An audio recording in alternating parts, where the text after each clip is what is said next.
Dituduh cari nama soal kasus ibu cari susu, Hotman Paris sebut sudah sangat sukses sampai musuh iri. Beberapa hari yang lalu sempat heboh di media sosial sebuah kasus dua ibu rumah tangga mencuri minyak kayu putih, susu, dan bahan-bahan lainnya di sebuah toko. Ikut memerhatikan kasus ini, pengacara Hotman Paris meminta agar pemilik toko mau memaafkan kedua pelaku. Kini, kasus telah berakhir damai. Hotman menegaskan dirinya tidak mencari nama lewat kasus tersebut. Pernyataan itu disampaikan Hotman lewat akun Instagram pribadinya pada Jumat 10 September 2021. Hotman mengatakan dirinya tidak perlu menumpang tenar karena sudah terkenal.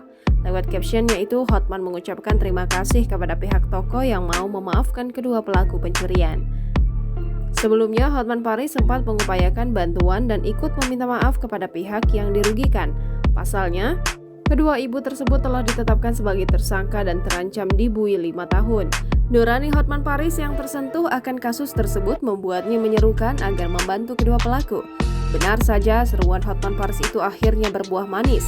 Setelah kasus itu berakhir damai, bantuan pun mengalir kepada ibu-ibu yang sempat mencuri susu, minyak kayu putih, dan sejumlah barang tersebut. Lewat akun Instagramnya, Hotman mengunggah video pihak yang memberikan bantuan. Raja Paili tersebut puas dan berterima kasih kepada kliennya yang bersedia memberikan bantuan kepada dua ibu tersebut. Hotman secara khusus menyampaikan terima kasih kepada Rose Brand yang memberikan sejumlah bantuan. Dalam video, terlihat ibu-ibu yang sempat jadi tersangka itu menangis penuh haru.